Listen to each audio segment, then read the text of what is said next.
যেন মৰতত দ্বিতীয় বৈকুণ্ঠ ৰাইজ আৰু ভাৱৰীয়াৰ বিপুল সমাহাৰ অৰণ্যম ট্ৰাষ্টৰ উদ্যোগত গোলাঘাটৰ চিনাতলীত সদৌ অসম ভাওনা প্ৰতিযোগিতা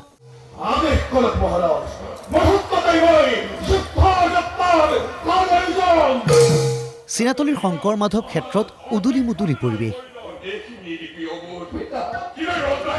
চতুৰ্থ চতুৰ্বাৰ্ষিক সদৌ অসম ভাওনা প্ৰতিযোগিতা অনুষ্ঠিত হৈছে 20 ডিচেম্বৰ 2024 পৰা 6 জানুৱাৰী 2025লৈকে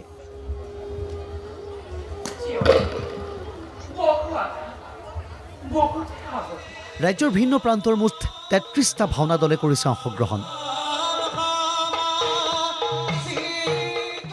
মুখা শিল্প মৃন্ময় মূৰ্তিৰে আটক ধুনীয়াকৈ সজাই পৰাই তোলা হৈছে প্ৰৱেশদ্বাৰ আৰু তোৰণ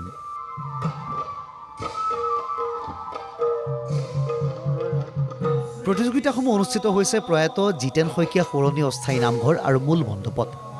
প্ৰথিতযশা বিচাৰকৰ তত্ত্বাৱধানত হৈছে বাছনি প্ৰক্ৰিয়া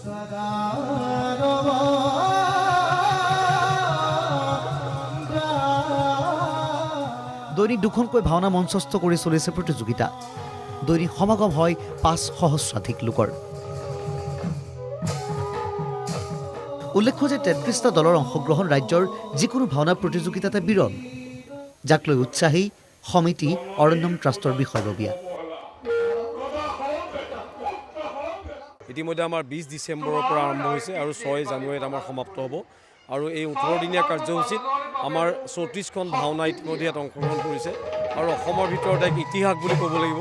যেটো একেলগে 34খন ভাওনা আজিলৈকে কোনো প্ৰতিযোগিতাত অংশগ্ৰহণ কৰা নাই গতিকে এইখনেই হৈছে ভাওনাৰ এখন মহাসংগ্ৰাম উল্লেখ্য যে প্ৰতি 4 বছৰৰ মূৰে মূৰে অনুষ্ঠিত হোৱা এই প্ৰতিযোগিতাত ৰখা হৈছে আকৰ্ষণীয় কেইবাটাও পুৰস্কাৰ এনেদৰেই দ্বিতীয় বৈকুণ্ঠপুৰীলৈ ৰূপান্তৰ চিনাতলীৰ শংকৰ মাধৱ ক্ষেত্ৰ স্বেচ্ছাসেৱী সংস্থা অৰণ্যমৰে প্ৰচেষ্টাক শলাগ লৈছে গোলাঘটীয়া ৰাইজে